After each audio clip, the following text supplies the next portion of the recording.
Hello friend, ફરીથી એકવાર સ્વાગત છે તમારું મારા કિચનમાં, જેમાં આજે આપણે દૂધીના મુઠિયા બનાવવાના છીએ. અને આ મુઠિયા બનાવતી વખતે અમુક ખાસ ટિપ્સ અને ટ્રિક્સ આપીશ, જેનાથી તમારા જે મુઠિયા છે તે એકદમ ટેસ્ટી બનશે. અને સાથે જ મુઠિયા જમતી વખતે અમુક વખતે ગળે ડચુરો વળતો હોય કે ગળે ભરાતા હોય તો એવું તમારા મુઠિયામાં નહીં થાય. તો આવો તેની રેસીપીને જોઈ લઈએ. અને મારી ચેનલને લાઇક શેર અને સબસ્ક્રાઈબ કરવાનું નહીં ભૂલતા.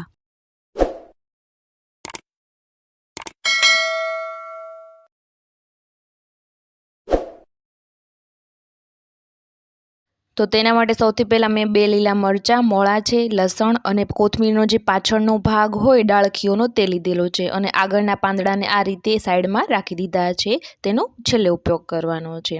તો હવે આ બધી જ વસ્તુઓને આપણે મિક્સર જારમાં સારી રીતે ક્રશ કરી લેવાની છે. અને આ સ્ટેજ પર તમારે તેમાં આદું એડ કરવું હોય તો એડ કરી શકો છો, પરંતુ મેં સ્કીપ કરેલું છે. તો હવે તેને મિક્સર જારમાં સારી રીતે ક્રશ કરી લઈએ. તો અહીંયા સરસ મજાનું ક્રશ થઈ ગયું છે. અને ક્રશ કરવાનું કારણ એ છે કે તેના મોટા મોટા ચંક્સ આપણા મોઢામાં ન આવે. તો આ રીતે અધકચરું પીસી લેવાનું છે. હવે બીજી તૈયારીમાં એ જોવાનું છે કે જ્યારે પણ તમે દૂધી લો શાક માટે કે મુઠિયા માટે, ત્યારે આ રીતનું તમે નખ લગાવો અને આ રીતના લીટા થાય એવી લેવાની છે. આ દૂધી કૂણી હોય છે અને તેનાથી રિઝલ્ટ સારું આવશે. અને મુઠિયા માટે અહીંયા ઘઉંનું ભડકું લેવાનું છે, એટલે કે આપણે જે ઘઉંનો લાપસી માટેનો લોટ હોય તે લેવાનો છે. તો મેં અહીંયા ટોટલ 3 વાટકા લોટ લીધેલો છે. અને હવે આપણે તેમાં સ્વાદ પ્રમાણે મીઠું એડ કરીશું. અહીંયા 1 ચમચી જેટલું મીઠું એડ કરેલું છે, 1 ચમચી જેટલું ધાણા જીરું એડ કરેલું છે, અડધી ચમચી જેટલી હળદર એડ કરેલી છે, 1/4 ટીસ્પૂન જેટલી હિંગ અને 1 ચમચી જેટલું લાલ મરચું એડ કરેલું છે. અને સાથે જ 2 ચમચી ખાંડ એડ કરી છે. અને વધારે ટેસ્ટ આપવા માટે તેમાં 1 ચમચી જેટલી કસૂરી મેથી, અડધી ચમચી વરિયાળીનો પાવડર, અડધી ચમચી જેટલો રૂટીન ઘરનો ગરમ મસાલો એડ કરેલો છે અને 1 ચમચી જેટલો આમચૂરનો પાવડર એડ કરેલો છે. અને પછી જ્યારે આપણે મિક્સરમાં જે પેસ્ટ બનાવીને રાખેલી તેને એડ કરેલી છે. હવે વધારે ટેસ્ટી બનાવવા માટે અહીંયા એક ડુંગળીને આ રીતે ઝીણી ખમણીથી ખમણી લીધી છે અને તેને એડ કરી દેવાની છે. તેનાથી મુઠિયામાં તેના ટેસ્ટમાં ઘણો વધારો થશે. અને જે સાઈડ પર કોથમીરના પાન રાખેલા તેને આ રીતે ઝીણા સમારી લેશું અને અડધા પાન આ મિક્સરમાં એડ કરી દેશું અને અડધા પાનને સાઈડ પર રાખી દઈશું. તેનો છેલ્લે વઘારમાં ઉપયોગ કરવાનો છે. ત્યારબાદ તેમાં 1/4 ટીસ્પૂન ખાવાનો સોડા એડ કરી દઈશું, જેનાથી વધારે મુઠિયા સોફ્ટ બને. અને છેલ્લે દૂધીને ખમણી અને તેમાં એડ કરી દઈશું અને આ બધા જ મિક્સરને સારી રીતે તેમાં મિક્સ કરી દઈશું. મુઠિયામાં તમે દૂધીનું પ્રમાણ થોડું વધારે રાખશો તો તમારા જે મુઠિયા છે તેમાં તમારે વધારે પાણી એડ કરવાની જરૂર નહીં પડે. અહીંયા મેં 1/4 કપ જેટલું પાણી એડ કરેલું છે, છતાં પણ તમે તમારે લોટ બાંધવામાં જેટલી જરૂર પડે તેટલા પાણીનો ઉપયોગ કરી શકો છો. અને છેલ્લે 2 થી 3 ચમચી જેટલું તેલનું મોણ નાખેલું છે. અને હવે આ બધી જ વસ્તુઓને ફરીથી મિક્સ કરી અને તેનો આપણે મુઠિયાનો આ રીતનો લોટ બાંધી લેશું. તો અહીંયા લોટ પણ સરસ મજાનો બંધાઈ ગયો છે.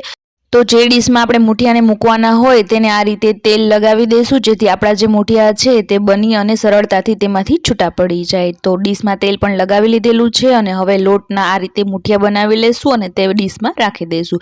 બીજી બાજુ મેં સ્ટીમરને પણ સ્ટીમ થવા માટે રાખી દીધેલું છે. તો અહીંયા મુઠિયા થઈ ગયા છે ને સ્ટીમર પણ આપણું સરસ મજાનું આ રીતે પાણી ઉકળી ગયું છે. તો તેમાં મુઠિયા રાખી દઈએ અને 15 થી 20 મિનિટ તેને હાઈ ફ્લેમ પર થવા દઈએ. તો અહીંયા 15 થી 20 મિનિટ આપણા મુઠિયાને આપણે ફરીથી એક વખત ચેક કરી લઈએ અને આ રીતે છરી લગાવી અને છરી એકદમ સરસ મજાની આ રીતની ક્લિયર બહાર આવે એટલે કે આપણા મુઠિયા થઈ ગયા છે. તો તેને બહાર કાઢી અને થોડી વાર ઠંડા થવા દઈએ. મુઠિયા થોડા ઠંડા થઈ જાય એટલે આપણે તેના આ રીતના કટકા કરી લઈશું અને હવે આપણે વઘારની તૈયારી કરી લઈએ. તો વઘારમાં એક સરસ મજાનું મિશ્રણ બનાવવાનું છે, જેમાં મેં અડધી વાટકી પાણી લીધેલું છે, 5 વાટકી ખાંડ એડ કરેલી છે અને તેમાં 1 થી 1.5 લીંબુનો રસ એડ કરેલો છે.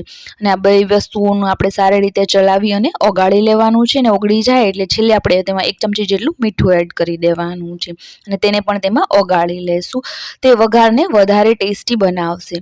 અને હવે બીજી બાજુ પેન મૂકી અને તેમાં 3 થી 4 ચમચા જેટલું તેલ લઈ અને રાઈને ફૂટવા દઈશું. થોડી હિંગ એડ કરી દઈશું અને તતડી જાય એટલે આપણે તેમાં તલ એડ કરી દઈશું.